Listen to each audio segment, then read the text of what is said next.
Gabriel se rend vers Marissa pour savoir comment elle va. Il est divulgué à Marissa. Je voulais savoir si tu allais bien. Marissa lui répond: tu as vu ce que ta femme m'a fait et tu n'as rien fait. Attristé Gabriel, il répond à Marissa: ne crois pas ça, ce n'est pas comme ça, tu es très importante pour moi, tu es la mère de mon fils. Marissa déborde tous ses chagrins à Gabriel avec ses larmes aux yeux. Gabriel l'a pris dans ses bras, il le console. Marissa est allée voir son ami pour lui demander de l'aide, annonce à son ami. De l'aide, j'ai besoin de retourner chez les Sénido.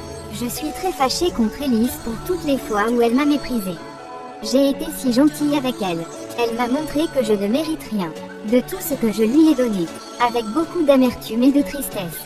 Madame Carmelita a reçu un appel vient de l'hôpital pour lui annoncer que Ramon est mort. Pour le funérail de Ramon, Marissa a décidé de se rendre là-bas.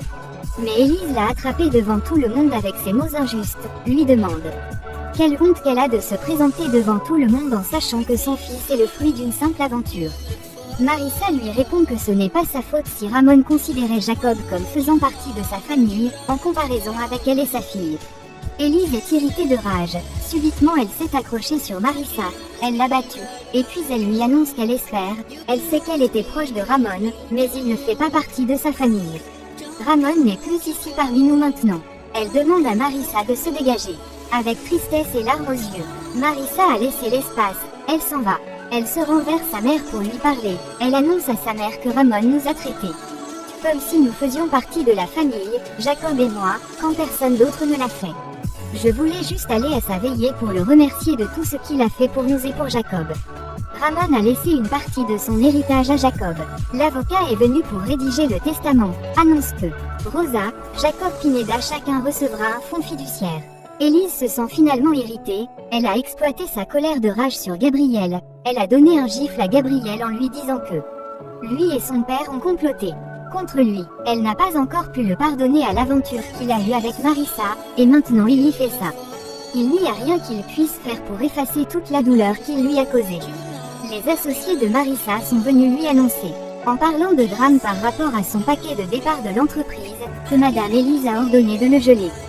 Marissa les demande de prendre en compte de tout l'abus émotionnel que Élise lui a infligé. Marissa a décidé de se rendre à l'entreprise pour régler leur compte. Élise lui demande si son paquet de départ n'est pas suffisant pour le payer. Marissa, irritée de colère et de rage, répond à Élise: et si je prenais en compte tout ce que j'ai dû traverser, ces années en prison pour le crime que tu as commis, elle demande à Élise si sa vie ne serait pas suffisante. Après tous ces mots, Élise a fait couler des larmes. Marissa lui annonce pour tout payer. Alors préparez-vous, parce que je reviendrai et je te ferai payer. J'ai entendu. Pendant la réunion, on discutait les faits qui se sont passés avec Marissa et Élise. Gabriel annonce à Élise qu'il a entendu parler des protestations devant les Sénido. Il demande à Élise de dire la raison pour laquelle cela se passe. Mais Marissa essaie de le nier, elle cherche un mensonge de fond pour divulguer à Gabriel. Elle annonce à Gabriel: c'est parce que j'ai renvoyé Marissa. Chérie, je n'ai jamais dit ça. Nous n'avons jamais eu ce genre de problème. Les employés se partagent ces idées entre eux pour faire revenir Marissa à l'entreprise. Ils annoncent: quand Marissa était ici, pourquoi ne votons-nous pas pour la ramener? Marissa est de retour à l'entreprise. Élise annonce dans ses pensées que le retour de Marissa n'est pas permanent. La famille de Marissa regarde l'événement à la télévision. Elle annonce que c'est comme une star de cinéma, Marissa mérite d'être là-bas. Gabriel appelle Marissa au téléphone, divulguer à Marissa qu'il est content qu'il soit de retour chez les Sénido. Marissa rentre à la maison, sa famille la félicite et elle annonce: peu importe ce que fait quelqu'un gagne toujours.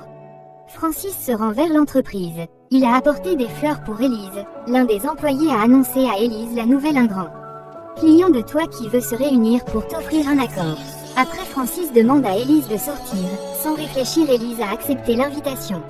Pendant la soirée, Élise remercie Francis et lui annonce: Francis, merci pour cette soirée. Francis lui répond: Élise, en ce qui concerne ce qui le dérange, ça passera. Annonce: il est content qu'il soit vu et espère entendre plus d'elle. Élise, émue de joie, l'annonce. Elle aussi, et elle remercie Francis. Dites-nous aux commentaires, mes amours, si Élise a bien réagi envers Marissa. Et si Marissa a vraiment le droit de se venger contre Élise. Bisous, je vous aime beaucoup mes chouchous de cœur. N'oubliez pas de vous abonner à la chaîne pour ne pas manquer aucune de mes vidéos.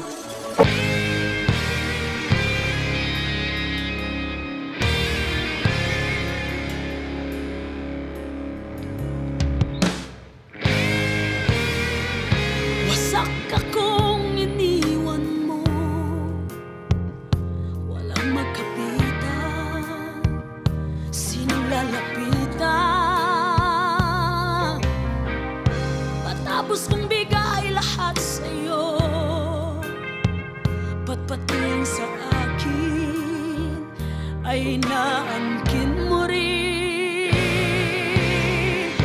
Habang dito ako nagdurusa, ikaw na may napapakasaya sa mga bagay na dapat sa akin hindi na maibabalik muli. Ngunit paano